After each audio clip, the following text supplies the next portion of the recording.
கர்த்தர் அருமையான பெற்றோர்களுக்கு கொடுத்த ஈவு. பிள்ளைகள் கர்த்தரால் வந்த சுதந்திரம். இந்த பிள்ளைய கர்த்தருக்கென்று அர்ப்பணித்து பிரதிஷ்டை செய்து கர்த்தருக்குள்ளாக அவர்களை வளர்ப்போம் என்று சொல்லி விசுவாசத்தோடு வந்திருக்கிற தாய் தகப்பன்மார்களை கர்த்தர் ஆசீர்வதிப்பாராக. கர்த்தருடைய நாமம் மகிமைப்படுவதாக. யாராவது ஒருத்தங்க ஒரு வசனத்தை வாசிங்க. சங்கீத புஸ்தகம் 127வது சங்கீதம் 4லிருந்து 6 3 வசனங்கள் அப்படியே வாசிங்க.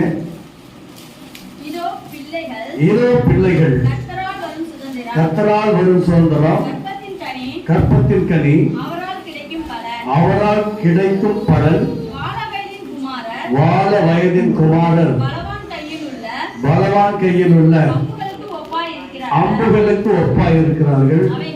அவைகளால் அம்பார துணியை நிரப்பின மனுஷன் பாக்கியவான். அவர்கள் வெட்கப்படாமல் ஒளிமுக வாசலில் சத்துருக்களோடு பேசுவார்கள். அல்லேலூயா. கர்த்தர் இந்த சுதந்திரத்தை இவர்களுக்கு தந்திருக்கிறார். கர்த்தருடைய நாமம் மகிமைப்படுவதாக. கர்த்தருடைய கிருபையாய் கொடுத்த பிள்ளையை பிரதிஷ்டை செய்யும்படி இந்த பெற்றோர்கள் கர்த்தருக்கு முன்பாக சபைக்கு முன்பாக வந்திருக்கிறார்கள். குழந்தை பிரதிஷ்டை ஒரு ஞானஸ்தானத்துக்கு இணையாக நம்ம நினைக்க கூடாது. கர்த்தர் கொடுத்தா இந்த குழந்தை கர்த்தருக்கென்று நாங்கள் வளர்ப்போம் என்று உறுதி செய்ய வேண்டும். தேவன் ஈவாக கொடுத்த இந்த குழந்தையை கர்த்தருக்கு நன்றி செலுத்தி கர்த்தருடைய நாமத்தை மகிமைப்படுத்துவதற்கு இந்த குழந்தை பிரதிஷ்டை என்று அர்த்தம். அல்லேலூயா. அருமையான பெற்றோர்களே, நான் கேட்கிற சில கேள்விகளுக்கு நீங்க பதில் சொல்லுங்க. இதன்படி நீங்க நடக்கணும். நீங்கள் இந்த குழந்தையை கர்த்தருக்காக பிரதிஷ்டை செய்ய வேண்டும் என்று சொல்லி வந்திருக்கிறீர்கள். கிறிஸ்துவின் மேலுள்ள உங்கள் விசுவாசத்தை காண்பிப்பதற்காக அத்துடன் இந்த குழந்தையை கிறிஸ்துவை அறிந்து கிறிஸ்துவ வாழ்க்கை வாழ வேண்டும் என்று சொல்லி விருப்பத்தையும் தெரிவிக்கிறீர்கள்.